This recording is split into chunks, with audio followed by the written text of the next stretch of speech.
Today we're talking about inclusivity and transforming classroom practice. So inclusivity is lumped into a big group of words that we see over and over again when inclusivity, diversity, accessibility. And so each of these words mean different things, but sometimes they get mixed up on what exactly they mean. But ultimately, it is for the best, for the greatest good of our students. So today, I want to start by reading you an example of a letter that a faculty member might read at the first day of class to help set the mood. So,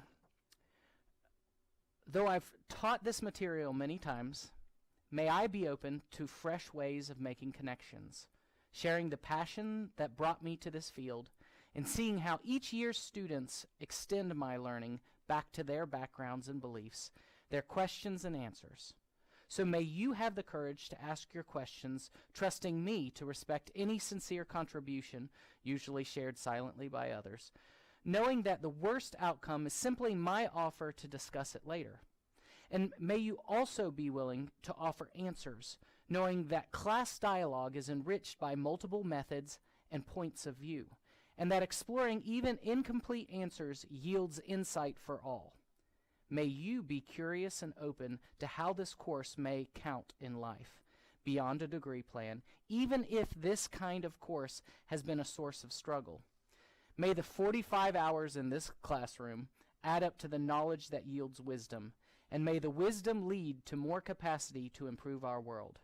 Together, may we use this time we have in this room as a creative, intentional, supportive learning community. May the door of this classroom be wide enough to receive all who seek understanding. May the door of this classroom be narrow enough to keep out fear and closed-mindedness. May its threshold be no stumbling block to those whose knowledge or language is shaky. May the window of this classroom inspire us to connect our learning to the world beyond these walls. And may this classroom be, for all who enter, a doorway to growth and purpose. Welcome. So it's a great opportunity that I found in Faculty Focus to really set the mood and the tone for a class. Students come in just as you came in today. I asked you prior to coming in to see how you felt, what your comfort level with inclusivity is. So if we're going to have everybody get up real quick, and I'm going to have over here 1, and I'm going to have over here 10. So within the spectrum 1 to 10, I want you to stand up and walk up to the back of the classroom and put yourself in an order of how you feel. So go ahead and do that, right? So we have a wide ranging, just the way our students feel about this. So it's very important to understand where we start from and where we choose to want to end up. And so everyone in a classroom is going to feel slightly separate. You can come sit back down. So it's a great way to begin to just know the comfort level with students. Also, other teachers will sometimes send out a little questionnaire before class, almost like I did, that asked you to provide the name that you would like to be called by, so that if there is a name that's different than that on the student transcript, you can begin calling them by that name. We can also be adding in next to the pictures that we print out, so we make sure that everybody is represented appropriately from the beginning of the class. We also understand what their comfort level is, and statements like this help set that tone. Also, another thing that you did to just bring up is the implicit bias test. But and this is the whole idea behind this implicit bias, is sometimes we don't consciously think about what we do. We don't consciously think about how we approach what we're teaching, because sometimes we're so used to doing it. Okay, I'm going to admit something to you right now that I admitted to Scott, and he's been teasing me about it for at least 2 weeks. So sometimes when we're so comfortable with content, we don't give it a second thought sometimes. We just go in and we start teaching it. And we don't think about the alternative perspectives that might be associated with that. So one thing that I've always encouraged people to do is learn something new, right? When we learn something new, we are placing ourselves in a position where we are novices. We are like our students. And so, prime example, I tried to learn how to tie a bow tie. This is fake. And so it's not tied. Okay, but anyway, I tried to learn how to do it, and literally I spent 30 minutes in front of a mirror, and I've never felt so stupid in my whole life. And sometimes in the morning, early, I can't even stomach trying to tie it. But this one is fake. So anyway, the point is, sometimes we have to make ourselves uncomfortable and understand what it means to put ourselves in the position that our students are in. Okay, so what we want to do is I want to encourage you, and we're moving towards our first exercises, which is creating a statement of intentions. So the statement I just read was inspired by a Jewish prayer book. And so this professor, who is from the University of, we'll see right here, he is from the University of Texas, El Paso. And he was reading in this Jewish prayer book, and it inspired him to create a statement like this for his classroom. By the way, I have this posted in the hub, and he has specifically given everybody the right to read this or take parts of this, so you are welcome to do so the same, and that's posted. So some of the questions that you might ask when you're thinking about a statement of intentions for your classroom is asking yourself, what are your intentions for your classroom? Do your intentions follow a pattern of inclusivity? So what do you ask of all students? What are your hopes for all students? How do you share responsibility? And what would that what would be applicable to your course design within that process? So we're going to go through this pretty quickly, but there are some patterns that I'm going to bring out to the forefront later when it comes to inclusivity. So our goals for today, I want us to identify 4 dimensions of inclusive teaching. I want us to create an inclusive classroom practice statement that I encourage you to use in your courses from now on, and recognize opportunities for adapting inclusive classroom practices within your own courses that you have now.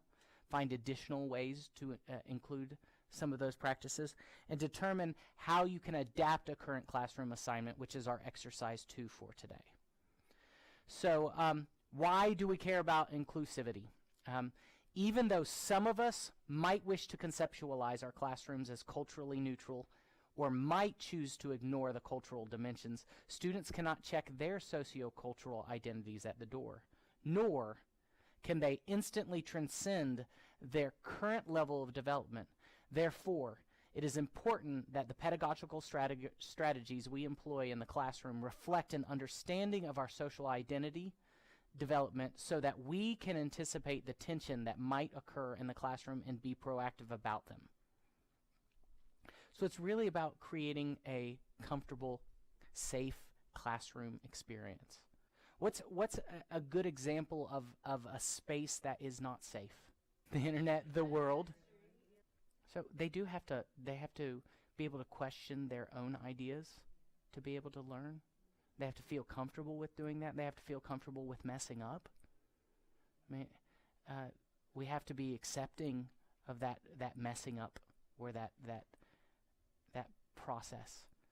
Just this morning I was teaching a course, and we were going around the room, and I was having them respond to prompts that they had to fill out while they were reading.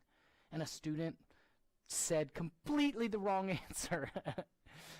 But how do we then build upon what they were saying, what they were trying to get across? How could we correct, or I as a teacher, how did I have to respond to that student to get them to that correct answer, that answer that they should have come to that understanding? So, I had to stop and I had to ask, hey, where did you find that in the book? And they called out a page, and I said, okay, so what does it say right about this? Luckily I had my book with me, and so I was like, what does it say here around this paragraph here? And I had to lead them to that understanding, and asking somebody else, do you think the same thing? So there are many ways of getting about it, but trying to make it come across in a very safe environment, instead of a student just saying an answer and you're going, well, no, and then moving on. So how do we traverse those gaps and those chasms between that learning for those students? So inclusive classrooms are classrooms in which instructors and students work together to create and sustain an environment in which everyone feels safe, supported, and encouraged to express his or her views and concerns. In these classrooms, the content is explicitly viewed from the multiple perspectives and varied experiences of a range of groups. Content is presented in a manner that reduces all students' experiences of marginalization and, whenever possible, helps students understand that individuals' experiences, values, and perspectives influence how they construct knowledge in any field or discipline. I have an interesting moment that happened to me last week where I teach dance history, and we're focusing on American dance, specifically focusing, which starts with slave trade through to where we are today. And we're in a very delicate point of history where we're talking about slave trade, and we're also talking about minstrelsy. And the students are swallowing just this whole new world and understanding and this idea and concept that this was normal to people. And we were talking about wedding celebrations and wedding dances. And one student in the class said, I never realized that this was why we jumped a broom at a wedding dance. And it was part of the cultural heritage that was brought over from Africa. And I said, you know what? I've never been a part of a wedding where somebody has jumped a broom. And they said, oh, I've been to like 20 or 30, and people started talking all over the room. And I thought to myself, wow. And I said, you know, I really need to make a conscious effort to attend a wedding where that happens, or try to find it so I can witness it and put it into my own cultural context to understand that. But, you know, things like that pop out all the time just when our students are talking. Another example is at our elementary school where my kids attend. They have a fall festival, and they do a cakewalk where they walk around in a circle, and whenever the music stops, you stop on the little dot. That's a direct reflection of something that happens in minstrelsy. And they did that. And it's still happening today in our public schools, and nobody is thinking twice of it, but they don't understand the historical context behind it. So there's always great moments where our students can learn and understand more about others from where they are. So a definition of an inclusive teaching, because we have to give you the official definition, but content and other course objectives are explicitly viewed from multiple perspectives and varied experiences of a range of groups, and help students understand how they construct knowledge in any field or discipline. So there are 4 dimensions that I want you to think about when it comes to inclusivity. First one is students. So the students, knowing one's students and understanding the ways in which the students various social and cultural backgrounds experience the college classroom. Second one is the instructor. How the instructor, knowing oneself as a person and prior history, might have cultural background and learn beliefs directly. The next part is the course content. Creating a curriculum that incorporates a diverse social and cultural perspectives. Then lastly, our teaching methods, how we get these across.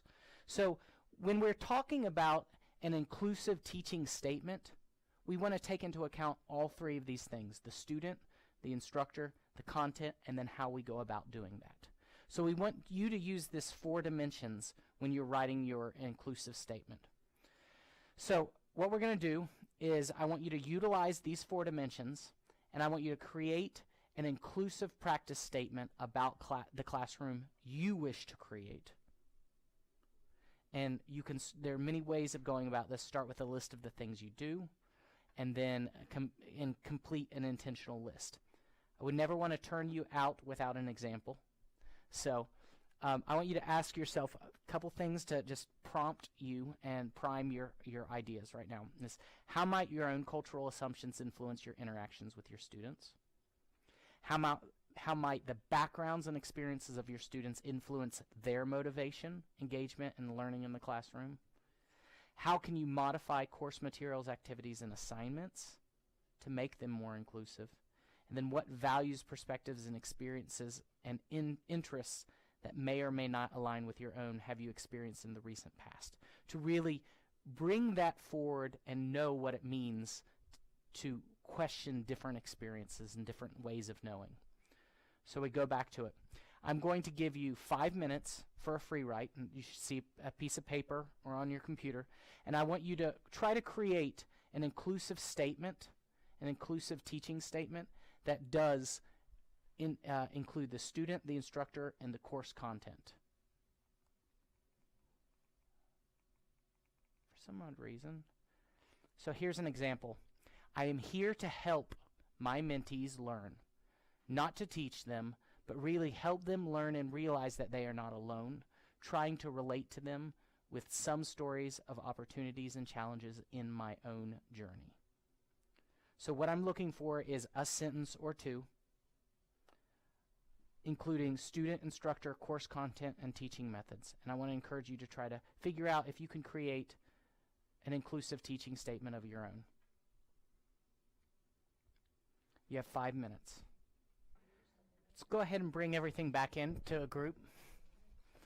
So first question is, what was it like to have to commit yourself to an inclusive statement like that? And I like that wording, the hope that they will accomplish, rather than a lot of times we get stuck on expectations. And an expectation is different than a hope. So I encourage you to continue that. Think about posting. I'll give you a challenge at the end of this workshop to post that somewhere, and we can share that amongst each other and other individuals who are watching this video right now via after the fact. We're going to have a little discussion board in D2L where you can actually post these inclusive statements and share with each other. So the next part we're going to focus on moving from an inclusive statement to working on changing a classroom practice or changing a classroom assignment to become more inclusive. So there are 3 key terms. Now, by the way, don't you just love how every time you put together a keynote or something on your computer, it looks great, but yet even on a screen, it like fades into the white part where it makes it difficult to see. So I apologize for that. But you'll hear 3 main terms that come out over and over again. One is stereotype threat. Has anybody heard that term before? A stereotype threat is a type of social identity threat that occurs when one fears they're being judged in terms of a group base or a stereotype. Another is implicit bias. This is the little test that you took prior to coming in here, which is an automatic preference. And then the third is a microaggression, an everyday exchange that cues a sense of subordination based on any one or a number of social identities. Hear microaggressions happening all the time. On a side note, one of the best ways to alleviate microaggressions is listening. Just taking the time to really listen and really respond to those around you. I couldn't go into it, but I went down a rabbit hole for 2 hours while I was putting this together on microaggressions. So basically what I wanted to do is I wanted to provide you some examples of how you can change your course content.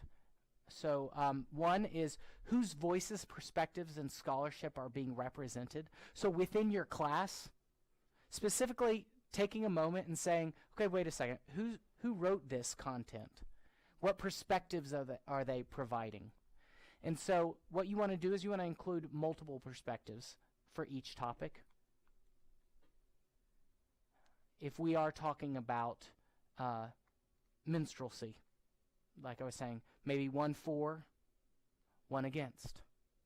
There was a political party that actually leveraged minstrelsy as their platform to get their political beliefs across. That's where the term stump speech comes from. They used to literally get up on a stump on a stage and then talk about their political beliefs. Include as much as possible materials written or created by people of different backgrounds or perspectives. So provide you some examples right there. When we're talking about the Great Depression, we don't want to just talk about the European experience. We want to talk about the Eastern experience in association with that. Another example is how are the perspectives and experiences of various groups being represented? So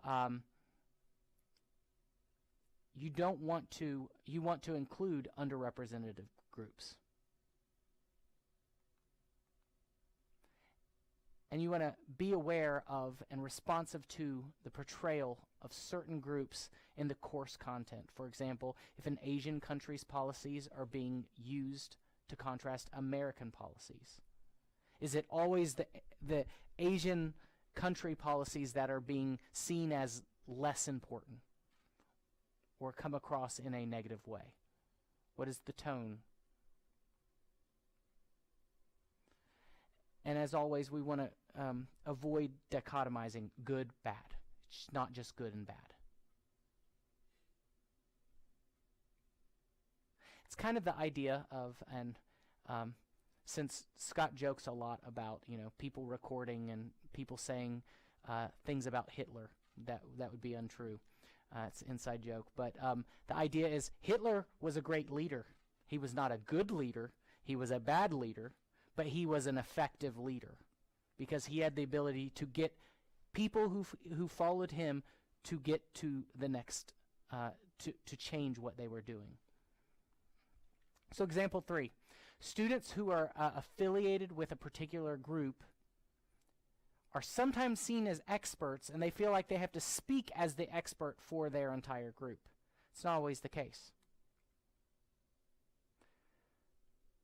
And so this is under course assumptions right here. So as our example 3, what we're doing is we could change content, but another thing we can do is change the assumptions, provide an assumption that was not expected.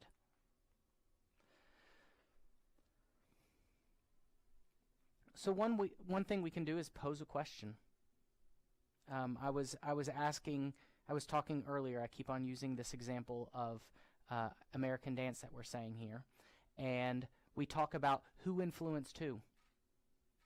Was it the Irish step dance that influenced African rhythm, or African rhythm that then was infused into Irish step dance that really created tap? They had two different approaches to get two different movements that eventually blended. So we can ask our students, how did it happen? When did one culture predominantly influence another culture, or vice versa? So all students from a particular group share the same view or on an issue, and their perspectives will necessarily be different from the majority of the class who are not from that group. Find ways of doing this within your content to try to find different ways to get to assess.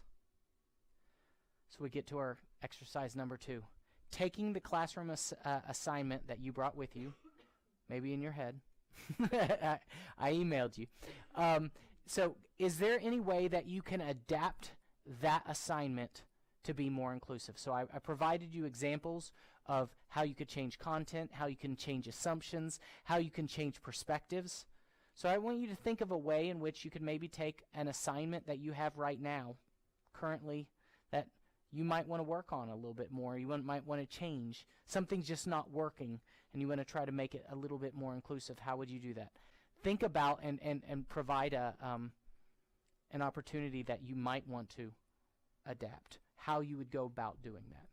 So what I want you to do is I challenge you to put up your inclusive teaching statement or adaptive inclusive classroom activities in the discussion in the hub.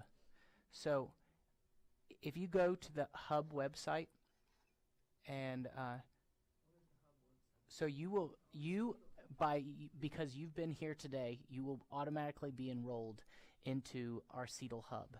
And from here, you're going to go to course content, and you are going to Series B workshop Inclusive and Transforming Classroom Practice. I want to encourage you to fill out this survey. Once you fill out this survey, it'll take you 5 minutes. You will automatically be given a certificate. So when you go back in the future, you'll be able to go to awards and print out your own certificate so you can use this for your promotion and tenure. But within this, you have the PowerPoint from today, the inclusive practice statement, so you can come in here and go ahead and start a thread just like a student would. Like Scott has right here, the good student. To go ahead. Overachiever. Yes. Remember, this is a first try. Yeah. You got a chance to wordsmith it and get it perfect. And what we're trying to do is we're trying to allow you as practitioners to share what you do with each other. Allow other people to come in and see what has been done, so we can create this body of work that we have been doing as a group of peers. So I encourage you to do that. Thank you all for coming. We'll see you next week, hopefully, for Ashley's workshop.